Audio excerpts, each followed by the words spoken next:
tendo essa nossa gravação. Nós estamos estudando o Apocalipse, que nós já falamos, não é de João, é de Jesus. Semana passada nós fomos até o versículo 8 e hoje nós vamos dar continuidade. Pessoal, se tiver qualquer tipo de questão, pode apresentar, tá, gente? Para o estudo na hora. Nós estamos, assim, pegando o Apocalipse versículo por versículo, para poder criar toda uma sequência. Nós não vamos fazer uma digressão, porque senão a gente perde bastante tempo, mas o pessoal que precisar de uma digressão é só perguntar, tá bom? Aí no versículo 8º, nós terminamos no versículo 8º, eu sou o alfa, o ômega, o princípio, o fim, diz o Senhor, que é, e que era, e que há de vir o Todo-Poderoso. Então está falando aqui da divindade e está falando do próprio Cristo. Alfa e ômega, que são as duas letras do alfabeto grego, que é o início e o fim. Então ele está se referindo a uma elevação espiritual dele mesmo. Jesus está falando quem ele é. No caso, o espírito de alta estirpe, ou que a gente chama de Mashiach, ou o Cristo, né? Naquela visão do koiné grego anteriormente. No versículo 9, eu, João, que também sou o vosso irmão e companheiro na aflição e no reino, a paciência de Jesus Cristo estava na ilha de a paciência de Jesus Cristo estava na ilha de chamada Patmos, por causa da palavra de Deus e pelos testemunhos de Jesus Cristo. O que ele está falando aqui? Ele está dando testemunho, eu sou o João, eu sou o testemunho, porque eu vi o que estava acontecendo, eu vi essas coisas. E ele está falando, ele está aqui declarando da onde ele está escrevendo, no caso, a ilha de Patmos, que era na Grécia, né? E na chamada Magna Grécia. Lá ele foi aprisionado, ficou durante vários anos, os finais anos da sua vida, e ele explica por quê. Por causa da palavra. Ele foi perseguido porque os cristãos estavam sendo perseguidos. Lembramos que João conseguiu sobreviver à perseguições de Nero e já estava sob o patrocínio, sob a vigilância do irmão de Tito, que naquela época era imperador de Roma. E ele vai ser de todos os discípulos mais ligados a Jesus, ele foi o único que teve uma morte por senectude. Não, os outros, todos os outros, exceção de Judas, que veio a suicidar-se, todos os outros tiveram mortes bem lamentáveis, bem brutas, bem brutais, e todos eles por causa da palavra de Jesus. No caso dele, o testemunho de João foi o testemunho de ficar preso, e lá ele teve essas visões, então ele vai transmitir o resultado das suas visões. E ele vai aqui falar como que ele recebeu. No versículo 10 ele fala, eu fui arrebatado em espírito no dia do Senhor. O que é arrebatado em espírito, gente? Seria o desdobramento, aquilo que hoje chama modernamente de projeção astral. Ele foi desdobrado, ele teve um processo de clarividência. Qual a diferença de vidência para clarividência? O Edgar Armand, no livro Mediunidade, eu gosto muito desse livro, acho que em matéria de desenvolvimento mediúnico, por exemplo, ele supera o livro dos médiuns, ele é extraordinário, bem, Kardec não deixou um material sobre desenvolvimento mediúnico, educação mediúnica, Kardec não deixou. É um material metódico quanto a isso, e coube a Edgar Armand cobrir essa lacuna da codificação kardeciana. E no livro, falando, por exemplo, sobre os fatores anímicos, que Kardec também não cita, não se aprofunda na fenomenologia anímica, pelo menos no livro dos médios, o Edgar Armand vai também fechar essa lacuna. Ele vai falar sobre a evidência, que vai falar que existem três tipos de evidência: a evidência local, a evidência no espaço e a evidência no tempo. Então, essa evidência local é o que a gente chama usualmente de evidência. Eu estou vendo um espírito, então eu sou vidente, digamos assim. A evidência no espaço é a evidência chamada clarividência, quando você se desdobra e vai até aquele local. O Vitor está aqui e fala, eu estou vendo uma cachoeira, estou vendo uma floresta. Mas como que o Vitor está vendo uma cachoeira ou floresta se ele está dentro de uma sala cercada de médium?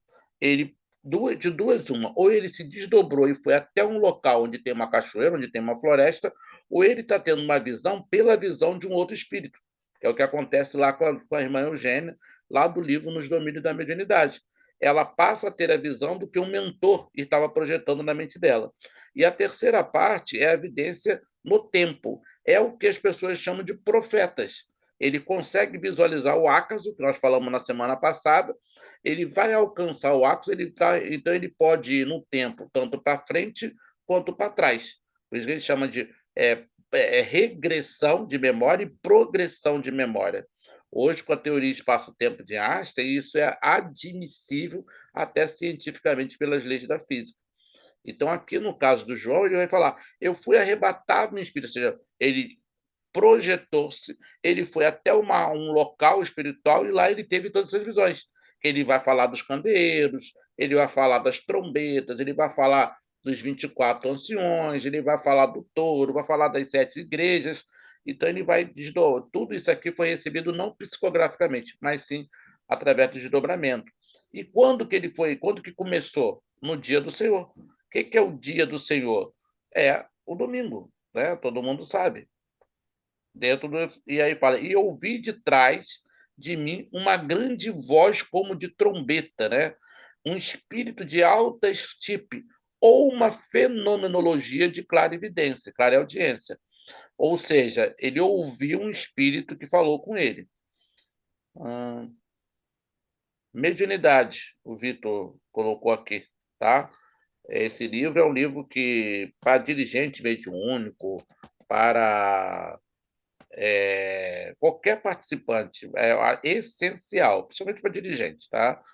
Como eu falei, ele preenche várias lacunas que a codificação kardeciana, Kardec não teve tempo.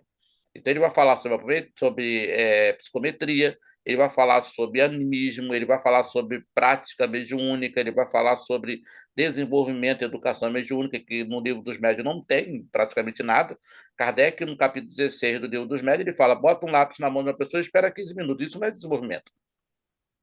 Você vai fazer isso com desenvolvimento mediúnico, você não vai conseguir. Eu trabalho com desenvolvimento mediúnico há 31 anos.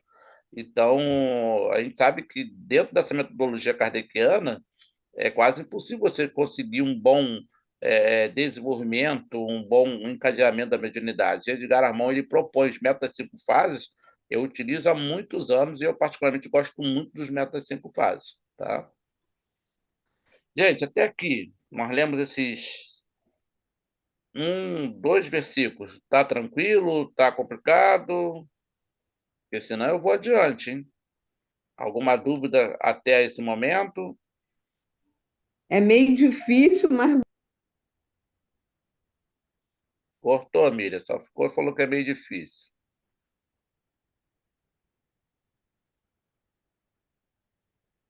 mas, Cláudio, não é? Porque eu nunca li, como te falei, né? A Bíblia eu comecei, mas fiquei com muito medo. Então, tem coisas aqui que eu não sei. Mas tudo bem, a gente vai entendendo aos pouquinhos. É, vamos lá.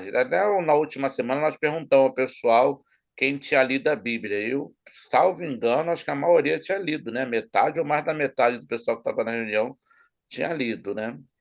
Eu aconselho, durante a semana, vocês lerem o texto, que aí fica menos difícil para a gente poder entender. Mas nós estamos com o próprio texto, né, para poder acompanhar. Então, no versículo 11, ele fala que dizia: eu sou o Alfa e o Ômega, o primeiro e o último. E o que vês, escreve no livro e envia às 7 igrejas que estão na Ásia. Quem ele está falando? Ele teve um desdobramento, se encontrou com um espírito que fala: eu sou o Alfa e o Ômega. Ele se encontrou com quem? Com Jesus. E Jesus falou: olha, eu vou escrever agora para você, meu querido, escreve isso aí e manda para as 7 igrejas e bota num livro. É isso que ele está falando. Ele se desdobrou, chegou até a esfera crística, Jesus chegou para ele e confessou: olha, eu não estou aqui mais Jesus de Nazaré, agora eu sou o Cristo. Eu sou esse espírito extraordinário. Então, Jesus se mostra como esse espírito extraordinário e escreve uma série de orientações que pede para que ele possa enviar as 7 igrejas. Quais são as 7 igrejas? Em Éfeso, Esmirna, Bérgamo, Tiatira, Sardes, Filadélfia e Laodiceia. Cada uma dessas igrejas ela tem 2 interpretações. A interpretação literal, ou seja, aquelas 7 igrejas existiam, então ele está mandando o recado para aquelas igrejas. E nós vamos fazer 2 interpretações aqui. Não vai ser hoje, vai ser semana que vem. Mas nós vamos falar a igreja em si e nós vamos falar o que cada uma dessa igreja pode representar. Éfeso, por exemplo, representa o judaísmo. Esmirna, por exemplo, representa o cristianismo. Filadélfia representa o espiritismo. Laodiceia representa o ceticismo. Tiatira representa o agnosticismo. Ou seja, nós vamos dar enfoque a essas igrejas no seu sentido literal e no seu sentido filosófico também. Vamos lá. Fala, senhor Vitor. Ô, Cláudio, é uma perguntinha simples, tá? Mas desculpa a minha pergunta simples e boba, é falta de conhecimento mesmo. Eu ouço muito falar que, é, que nenhum dos discípulos escreveram, tá? Durante aquele tempo, nada. Quem primeiro escreveu levou, parece, 30 anos para poder escrever, né, alguma coisa sobre a Bíblia. Foi tudo depois escrito. Isso é verídico? Porque É, o João tinha condições de escrever isso, ele tinha é, vamos dizer, ele não tinha o conhecimento, ele saberia escrever ou alguém escreveu por ele? no caso aqui, João, ele mesmo escreveu. Os fatos se deram quando ele tinha 16 anos de idade. Ele está escrevendo isso, ele já está com 90 e poucos anos de idade. Ele está escrevendo no ano 98 até o 104 da era cristã. E quando aconteceu, ele tinha 16 anos de idade. Só fazer uma conta aí que a gente vai ver. Dos quatro, nós tivemos 44 evangelhos naquela época, tá? Alguns apócrifos, outros verdadeiros. Dos quatro que nós temos aí, nós temos na sequência da Bíblia Mateus, Marcos, Lucas e João. Desses quatro, só Mateus, que era chamado Levi, né, que era um cobrador de impostos, e João tiveram a convivência com Jesus. Marcos e Lucas não tiveram convivência com Jesus. Cada um deles estão escrevendo para um grupo específico de pessoas. Então, o Evangelho, nós estudamos aqui toda sexta-feira, quando eu saio mais cedo, porque a gente faz o estudo bíblico aqui. Nós estamos estudando Mateus e Lucas aqui no nosso centro que nós fundamos aqui, né? Que já, o pessoal já sabe, nós fundamos o centro, e a reunião de sexta-feira é estudo bíblico. Então, nós sempre falamos isso. Então, eles escrevem de acordo com o grupo que ele está escrevendo. Eu costumo dar uma ideia. Vamos dizer, Vitor vai escrever uma carta sobre o Natal para o patrão dele, o chefe dele. E Vitor vai escrever uma carta sobre Natal para a mãe dele. Não vai ser o mesmo teor. O assunto é o mesmo, mas ele vai escrever com finalidade diferente, com linguagem diferente, com abordagem diferente, dependendo para quem que você está escrevendo. Então, Mateus está escrevendo para quem? Para os judeus. Marcos está escrevendo para quem? Para os romanos. Lucas está escrevendo para quem? Para os gentios. João está escrevendo para quem? Uma leitura universal. Nenhum discípulo escreveu durante Jesus. É verdade e é mentira. É verdade porque realmente eles não anotaram as palavras de Jesus. Mas é mentira, por exemplo, os livros de Mateus, por exemplo, são 5 livros num só, dos 28 capítulos. E são as chamadas logias. Ele escrevia as logias. O que eram logias, gente? Eram os discursos de Jesus. Então, quando Jesus fazia um discurso, uma parábola, uma coisa que ele achava interessante, ele anotava. Posteriormente é que vão surgir esses evangelhos. Qual que vai ser o primeiro evangelho a surgir? O chamado proto-evangelho de Marcos, por volta do ano 62 até 64 da era cristã. Ou seja, Jesus veio a falecer no ano 33, 28, com mais 3, 31 a 32. Ele veio falecer com 36 anos de idade, por volta do ano 31, 32 da nossa era. O proto-evangelho de Marcos vai surgir no ano 32, 62, ou seja, 30 anos depois 30 que Jesus já anos. tinha desencarnado. O evangelho de Mateus é o segundo que vai aparecer. Ele é baseado em muitas informações que estão no proto-evangelho de Marcos, que vai surgir por volta do ano 67 a 68. Mas as logias tinham sido escritas mais ou menos naquela época. Mas o evangelho, como evangelho, vai surgir. O de Lucas vai surgir logo depois, no ano 70, 73, sob inspiração de Paulo, e o último vai ser o de João, por volta do ano 98 também da era cristã. Então vieram a surgir muito tempo depois. Foram eles que escreveram? Provavelmente não. O de Marcos, por exemplo, quem está escrevendo? O Marcos está escrevendo, ele era sobrinho de Pedro. E ele escreve sobre Pedro ditando para ele. O de Lucas, ele escreve de acordo com Áquila, Prisca, Maria de Nazaré e Paulo de Tarso, que o Lucas era um historiador. Mateus escreve porque ele mesmo presenciou. E de João é totalmente diferente. O Evangelho joanino, até no livro Consolador, Emmanuel faz uma exposição muito interessante sobre o livro de João, que é sobre inspiração. Mas eles escreveram depois. Então, João foi 50 anos depois da morte de É, Cristo? mais de 50 anos. Você pega ali do ano 33 até o ano 90 e pouco, dá uns 60 e poucos anos depois. 66 anos depois. Então, pô, João já devia estar bem idoso, né? Ele morreu de senectude. Ele foi o único que não morreu, digamos assim, é, por assassinato, crucificado, etc. Ele morreu de velhice, com quase 100 anos de idade.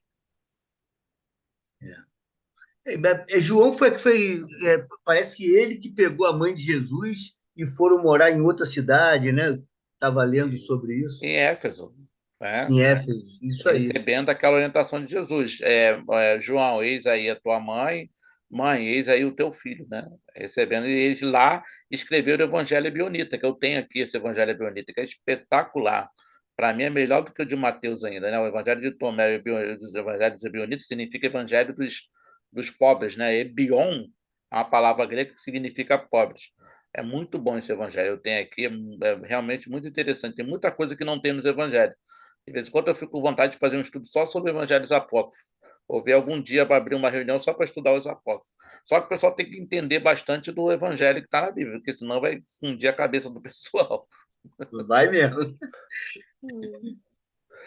Maria das Neves levantou a mão também. Quer alguma coisa a mais, Vitor, antes da Maria da falar? Tranquilo, obrigado. Valeu. Não sei se embolou a cabeça, né? Que a gente vai trazendo um montão de informação, Não, de para mim repente, ficou tranquilo, tranquilo. de ajudar. Fala, dona Neves. Professor, o senhor falou que Jesus morreu com 36 anos. Por que que a Bíblia fala 33 e todo mundo fala que ele morreu 33, a idade de Cristo, essas coisas? Tá todo mundo errado, né? A Bíblia não chega a falar isso, não. O pessoal supõe que Eu falou estava isso. refletindo, eu estava refletindo aqui, quando ele morreu no ano 33 depois de Cristo, né? Mas foi quando ele começou a pregar, ele tinha 30, né? Ele já tinha 30 e poucos anos quando ele começou. Aham, Jesus, já tinha 30, mais de 30, né?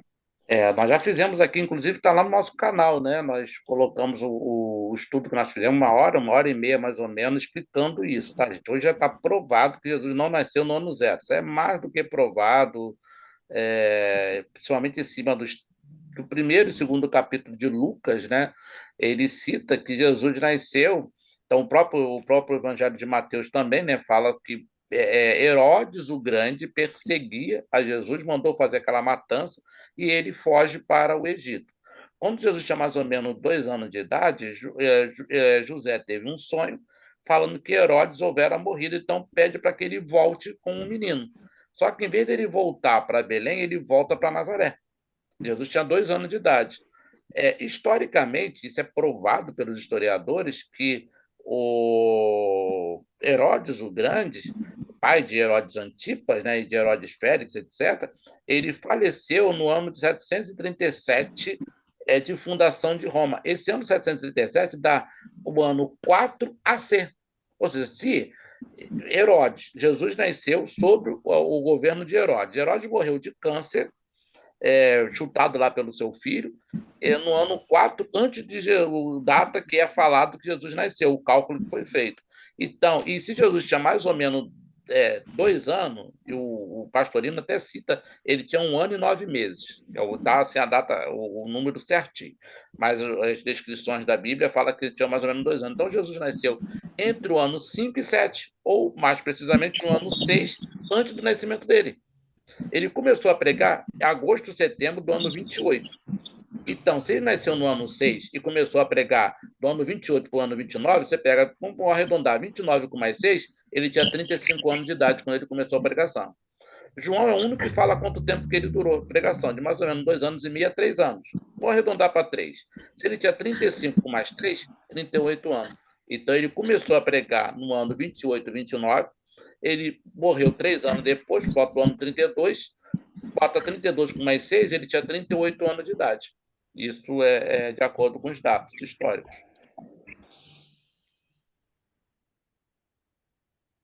Muito bom, obrigada, professor. Ah, eu quero falar, pessoal, que tem um filme não sei se é Apocalipse o nome do filme, da Bíblia do João. Se vocês puderem assistir, é muito bom vocês assistirem, porque é muito bom o filme, viu?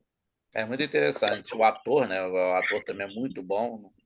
Eu esqueço o nome do filme, mas é muito interessante o filme. Aí vai dar muito bem para entender o Apocalipse. E, Eu esqueci gente, o nome do bolou. É Apocalipse, eu acho, né? Se eu não me engano. Gente, bolou a cabeça mais? Não, né? Se não bolou. Então, você falou 36 e agora, na filme. soma Embolou de por causa sua, da deu um 33. 38, aí embolou um pouquinho, né? De 36 já É passou para porque 38. é porque a conta que se faz não faz conta fechada como a gente faz hoje. Aí eles citam, por exemplo, 28, 29.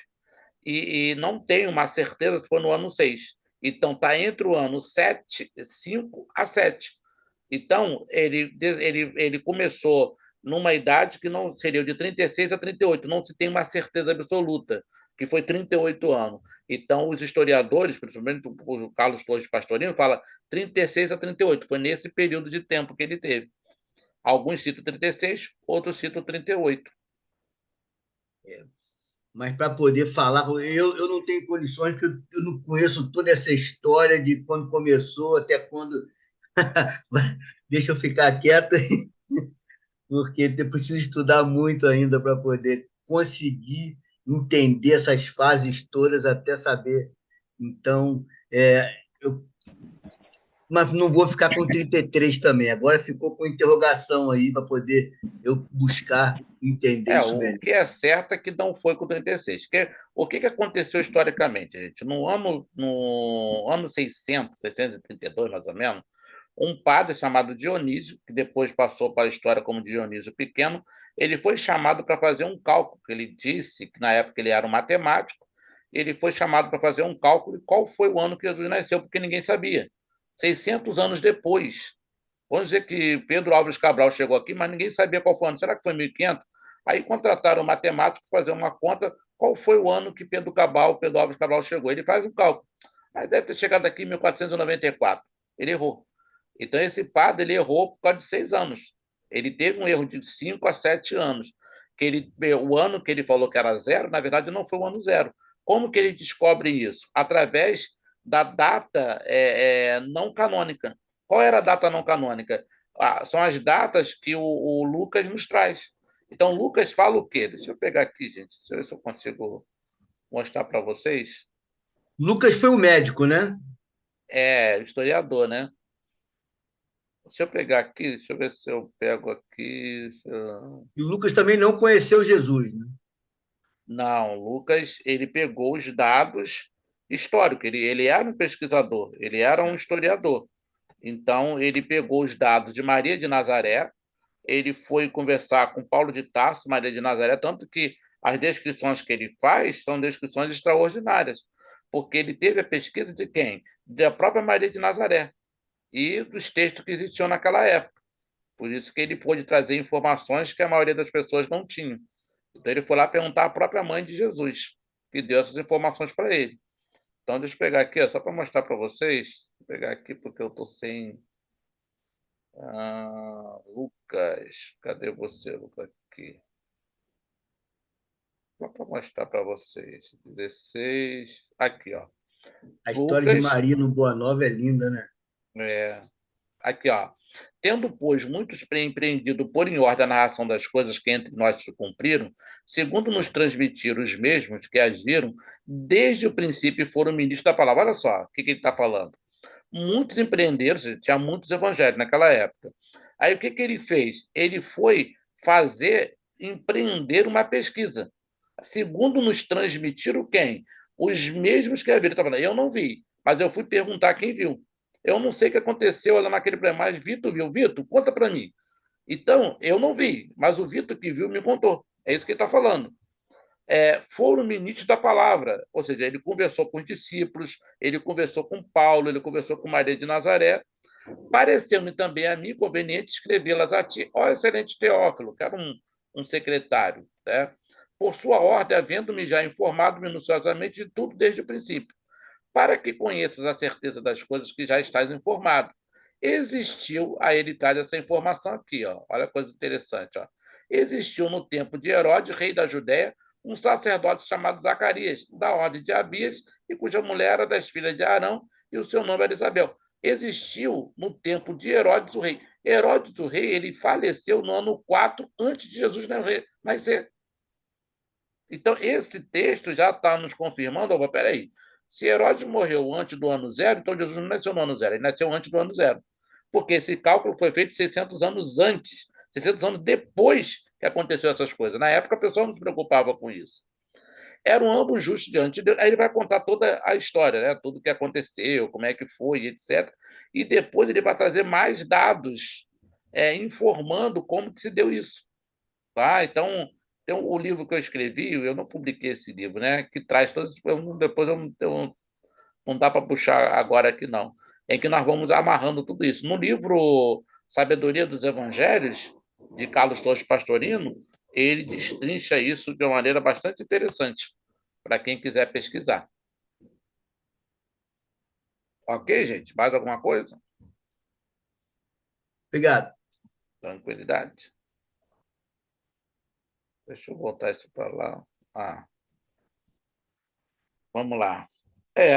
Lamento dizer que o nosso tempo acabou. Vou só tentar fechar mais um pedaço aqui. No versículo 12: Virei-me para ver quem falará comigo, e virando-me vi 7 castiçais de ouro. E no meio dos 7 castiçais de ouro, um semelhante ao filho do homem, vestido até os pés de uma roupa comprida e cingido à altura do peito com um cinto de couro. Então, aqui nós vemos essa imagem, né? Não sei se o pessoal está vendo aí, ó, os castiçais, ó. 7 castiçais de ouro. Essa é a visão. Você está vendo aí? Está mostrando aí, gente, ou não? A imagem? Não, a Mudou a imagem imagem aí, não? Não. Não? não Então está deixa... aparecendo imagem, não. Não, então deixa eu botar aqui para vocês verem. Essa é a imagem que ele viu. Tá vendo aí agora? Sim, agora sim. Né? Essa aqui são os 7 castiçais de ouro. É o que ele está vendo. Né? Quem seriam esses espíritos que está falando? Na verdade, são espíritos iluminados, mentores e guias das igrejas que ele estava conversando. Então, essa é a imagem que ele tem. Então, aqui nessa imagem mostra aqui, ó, como se fosse anjo, né? Que aqui espírito está no sentido lato do termo, que centelha, aquela pergunta 23 do livro dos Espíritos. Então, essas são as descrições, né? Aqui são 144 mil, rodeado por Jesus, e depois todas as imagens que vai sendo trazida, tá? Deixa eu botar aqui, voltar para lá, para a Bíblia. Vamos lá. 7 castiçais de ouro, na verdade ele estava falando que ele viu espíritos iluminados, um semelhante ao filho do homem, que seria o quê? Filho do homem é uma nomenclatura para uma categoria espiritual, que no caso é o próprio Jesus. Jesus, a todo momento, ele fala o filho do homem, está se referindo a ele mesmo, que está lá no livro de Ezequias, quem lê o Velho Testamento, Ezequiel fala muito nisso também. Então está se referindo a quem? A Jesus. Espíritos iluminados, e no meio de todos eles está Jesus, vestido até os pés de uma roupa comprida e cingido à altura do peito com um cinto de ouro. A sua cabeça e cabelos eram brancos como a lã. Né? Nós colocamos aqui, é a aura do Cristo que ele está vendo. Como a neve, os seus olhos como a chama de fogo. Os seus pés semelhantes a latão reluzente, como se tivesse sido refinado numa fornalha. E a sua voz como a voz de muitas águas. Ele está descrevendo Jesus, mas não Jesus o homem, e sim o Cristo. Ele está vendo o Cristo, tá? Que aqui, quando ele fala a voz como a voz de muitas águas, está se referindo ao quê? Às qualidades morais de Jesus. Tinha na sua destra, na sua mão direita, 7 estrelas, e da sua boca saiu uma afiada espada de dois fios, ou 2 gumes, e o seu rosto era como o sol, quando na sua força resplandece, né? Esse espada de 2 gumes é o quê? O poder e a justiça que estava com Jesus. Ele está descrevendo as qualidades de Jesus de uma maneira mais poética, né? E eu, quando vi, caí a seus pés como morto. E ele pôs sobre mim a sua destra, dizendo-me: não temas, eu sou o primeiro e o último. Você imagina você se desdobrar e até a esfera crística e se encontrar com o próprio Jesus. Ele caiu ali, ele se prostrou. Tá? Nós tivemos poucos casos de Chico Xavier, Eurico de Bassanufo, Teresa d'Ávila, Francisco de Assis, que foram pessoas que tiveram a capacidade de chegar até a esfera crística. No nosso lar, fala do governador e de veneranda, que também chegaram à esfera crística. Ele continua descrevendo Jesus. E o que vivo e fui morto, e eis que vivo para todo sempre, amém, e tenho as chaves da morte e do inferno. Jesus falando com ele, eu sou. Quem tá, você está falando com quem? Comigo. A luz de Jesus era tão extraordinária, ele conhecia Jesus. Só que ali ele estava diante do Cristo. Então imagina Jesus sem aquela roupa, sem ser aquelas limitações e se mostrando naquela altivez espiritual. Ele está vendo essa imagem do Cristo. E Jesus fala para ele, eu tenho as chaves da morte e do inferno. Ele está falando o quê? Eu tenho nas minhas mãos o destino da terra, eu sei tudo o que vai acontecer. Ele está se declarando aquilo que Emmanuel fala, como governador do nosso planeta. Aí Jesus então fala para João, escreve as coisas que viste e as que são, e as que depois destas hão de acontecer. Olha só que coisa interessante. As coisas que hão de acontecer. Então ele vai falar sobre o tempo presente e vai falar sobre o tempo futuro. João, ele acha que ele está escrevendo só para aquele tempo presente, mas ele também deixa passar que são coisas que também irão acontecer nas gerações subsequentes, o que ele vai escrever no Apocalipse. E termina. O mistério das 7 estrelas que viste na minha destra e dos 7 castiçais de ouro. As 7 estrelas são os anjos das 7 igrejas e os 7 castiçais que viste são as 7 igrejas. Então, ele termina aqui no capítulo 1, falando, revelando o que ele está falando. Os 7 espíritos são espíritos mentores. Toda casa espírita, toda igreja, toda grande instituição tem um mentor espiritual. Ele está falando isso. Os espíritos são responsáveis por essas ideias. Depois nós vamos ampliar esse pensamento aí, mas nosso tempo acabou, gente. Gente, alguma pergunta? Muito bom. Só agradecer, professor. Muito obrigado. Gratidão. Bom, então semana que vem nós vamos começar a falar sobre cada uma das igrejas. Capítulo 2 em diante, eu aconselho o pessoal, sugiro, né, o pessoal para ler em casa, que aí vai ser bastante interessante já sabendo, né, um pouquinho da história, vai facilitar o entendimento. Nós vamos fazer 2 interpretações, para o pessoal não se confundir. Nós vamos fazer a interpretação literal e vamos fazer a interpretação apocalíptica. Estudar a igreja em si e depois estudar o que aquela igreja significa. Vamos falar sobre Éfeso, que na verdade é o judaísmo. Gente, vamos então fazer a nossa prece, então? Já estamos aqui no nosso horário, passamos aqui 1 minuto do nosso horário. Aqui no meu horário não está, passamos 4 minutos. Quem gostaria de fazer a nossa prece final?